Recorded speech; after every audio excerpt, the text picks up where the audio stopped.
Thank you all for coming here today.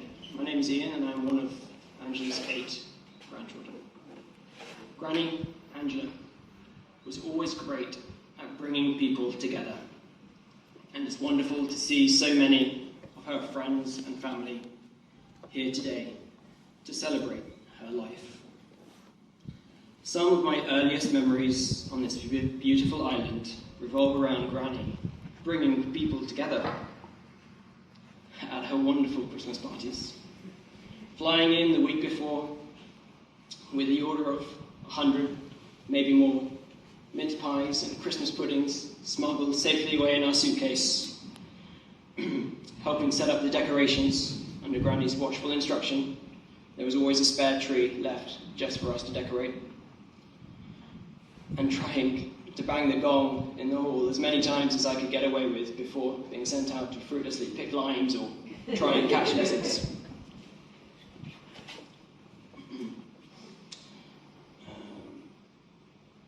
The parties were always a great success, and I feel such pride that my granny hosted them and brought so many people that she loved together. Granny was a talented artist, a skill that takes hard work, dedication, and a desire to hustle tourists. She applied this dedication to everything she did in life, and her paintings show off the beauty of Barbados, adorning many properties around the island and even my own home in England, where it hangs in pride of place, inspiring her great-grandchildren to be creative. I have an endless admiration for my grandmother, and everything that she achieved. When I think of her, I am reminded of these 2 principles. 1, to work hard and be dedicated to the things you love. And 2, to take the time to bring together the people you love and to have a good party. Thank you.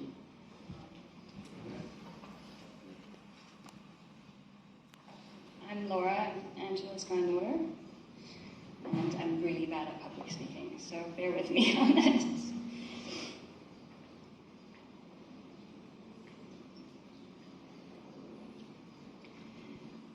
Throughout my life, there have been a handful of people that I've truly looked up to. My grandmother was one of them. I admired her strength as a woman, as a business owner, and especially as a mother. She could enter a room with such a presence that you could almost sense her before you saw her. She loved nothing more than to make others happy. She was an entertainer and seemed to pull off the most remarkable events so effortlessly. Every Monday for years, she hosted cocktail parties in her home. Every Monday. At Christmas, she would host the grandest event of them all, and family and friends would fly in from all over the world. As we got a bit older as children, we were trusted to go outside and play alone in the garden. We discovered the magical stink bomb tree. We thought it was the most amazing discovery and decided to share it with everyone at the party. We broke them in half and ran around, shoving them into the faces of unsuspecting party guests. That did not go down well. I think we all learned a lot that day about social etiquette. My grandmother was always a teacher. She was a big believer in the best way to learn was the hard way, and encouraged those around her to reach their max potential. On an outride with Donna, when I was younger, I managed to lose control of whatever crazy horse they had just rescued from the track. And I lost the battle at full gallop and pounded somewhere in a cane field in St. Philip. The horse ran home before we got there, and as I walked into the kitchen, shaken, wondering if I would ever get on the horse again, there Granny was, with a glass of sugar water. She was totally unfazed and smiling, and said to me, "Well done. Now you're a rail rider." Only rail riders fall off. Now get back on. I did. In her later years, as her memory was fading, our visits became less about the latest in Hello magazine and more over her past. We would pore over antique books and albums and spent hours immersed in the history of Barbados in her life. She was obsessed about history. One of her favourite stories she used to tell me was about her good friends, the Meulen family. She would stay with them at the end of her first marriage, and she would say they let her stay at their beautiful home in Holders on the condition that she didn't let Roddy in. I suppose she did a good job, as they gifted her with their beautiful carriage, which she proudly used as an anchor piece for Sunbury Plantation. I'm very proud of my grandmother, and I'm so fortunate to have had someone as remarkable as her in my life. To all the people whose lives she's touched over the years, I know the impact that she will have is everlasting. Her memory will live on through her work and her friends and her family. She was the best granny we could ever ask for. And without her, I certainly wouldn't be the person I am today. She gave her whole heart unconditionally, and she never expected anything in return.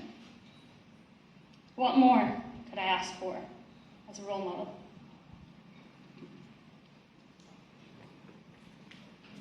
For a while I thought of a word that would encapsulate the spirit of my granny. But the more I thought, the more I realised that there was not just one word, there was many.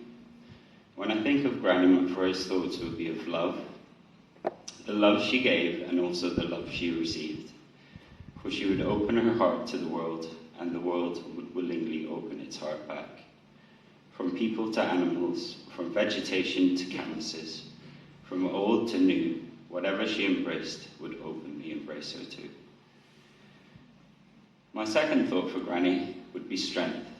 Her backbone was strong, her aura was bright, and it could be felt for miles around. She worked hard for the things she loved, and empowered others to do the same, and had not a bad word to say about anything, but encouraged in change.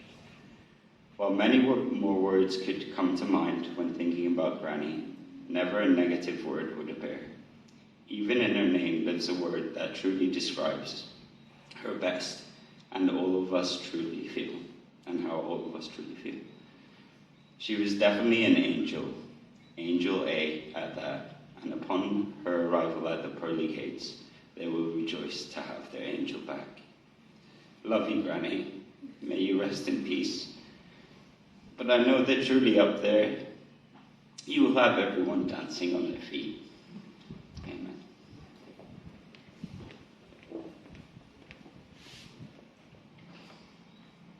We're having a Monday special.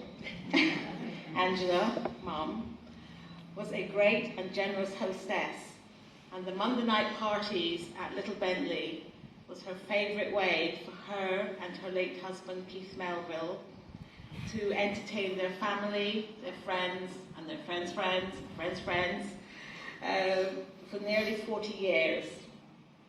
Chris, Donna, and I would like to thank you for coming here today to celebrate her life. It just had to be a Monday. Angela was the fourth child of Louis and Ina Gale. Her grandfather started the Advocate newspaper, the first daily newspaper in Barbados, and his mission was to give all citizens of Barbados a voice and opportunities. Angela passionately continued this, her kindness and generosity helping so many. She stood up for what she believed in, and you can't do that was not part of her vocabulary. Angela studied art and design in England, returning to marry her sweetheart, Arthur Williams, and to start her career and her family. She first worked at Sewell Airport for the Tourist Board and regularly brought home travellers that were stranded. This gave, we never knew who we'd find in bed, but this gave her a a lifetime of global friends who couldn't wait to repay her wonderful hospitality. Her passion for horses and excellent horsemanship led her to set up 2 riding schools, firstly the Sugar Mill Stables and then Little Bentley Stables. She was passionate about tourism, setting up the Sugar Mill shop and tours, and later blended her knowledge of Barbadian antiquity and history with tourism to create an outstanding tourist attraction for the island, Sunbury Great House. She was multi-talented, art, sewing, gardening, property development, etc. She was visionary. She was our mum. She adored her children, grandchildren, but sadly, owing to her ill health, never really got to know her 9 great-grandchildren. We have been blessed to have a mother who, even at full throttle, juggling her many passions, always had time when we needed a hug or words of encouragement.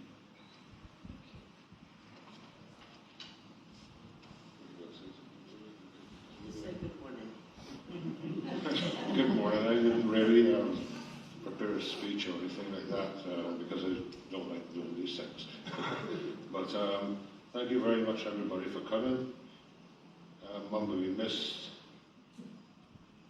more than I know. And she was a great mother.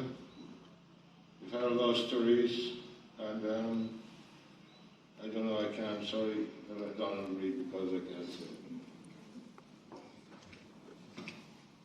Well, as you all know, I'm good at talking, but I'm not so sure how good I'm going to be today.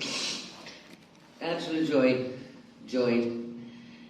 My mum was my idol. She was one of the most determined people I know. Once she set her mind to a task, there was no turning back. Her skill set was endless. She had the ability to look at a forlorn property and bring it back to life. She was wicked on a sewing machine. And she would create the curtains for the apartments in a flash. If the walls were empty, she would paint a picture to hang on them. Usually a beach theme, with a coconut tree in it somewhere. My favourite of her oil paintings, however, was one of her last paintings that she painted for her and Pops, Keith, for their anniversary. An unusual painting for Mum, as it was not a beach scene, but an old watermill with a flowing river. This painting was in the dining room at Sunbury Great House for many, many years. I have it at Mangrove now. Sunbury Great House was indeed one of her passions, and she loved history and antiques, and was thrilled to put together a collection for locals and visitors to view.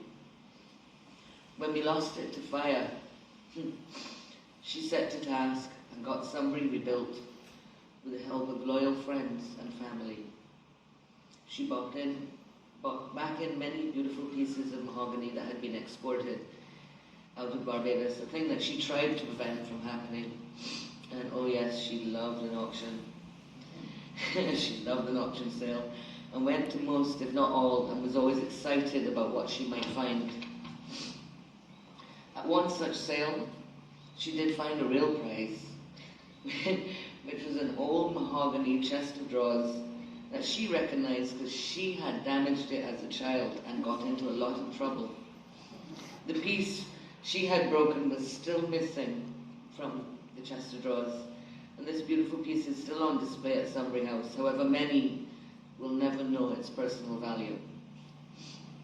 Mum had the best green fingers and would hit brakes and dead stop the car for a clipping of a plant that took her fancy. She filled Little Bentley, Sunbury, and all her properties with all these glorious plants she had hatched.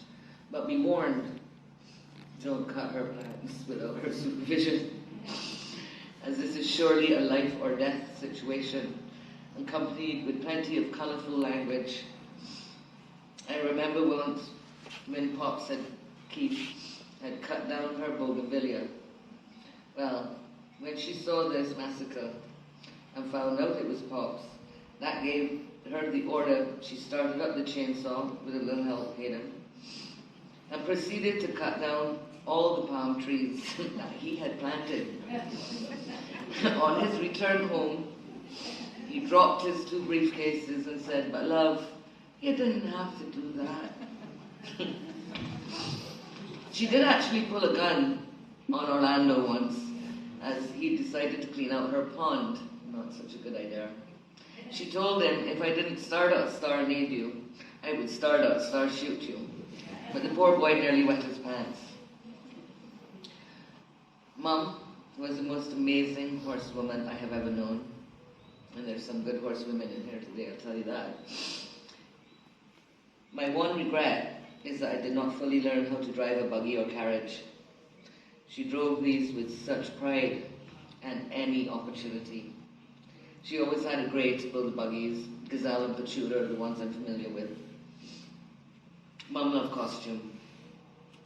And we paraded at Whole Town Festival, Gold Cup Parade, gymkhanas, photo shoots, you name it, and we were there with horse and buggy and in costume. And Mum was one of the first female polo players in Barbados.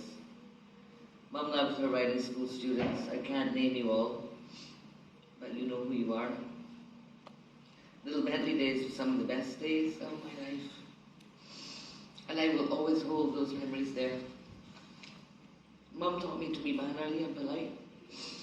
She taught me to be proud of our island and to be an ambassador for it. She taught me to be humble when needed and to look out for other people who may just need someone to talk to or a little help to get them back on their feet. She always fed everyone. And I believe that's where I got my fat passion for catering. Mum taught me not to give up and to follow my dreams, and warned me that the hard times make the good times better. In summary, as you know, I could go on. Mum, I will cherish you. I will cherish your memories and all the crazy things you made me do. I did actually want to come here in Rachel Pringle costume today. Thank you all for joining us to wish Mum well on her future journey, which is probably putting Dad and Pops in place. God bless all of you from all of us as a family. Thank you.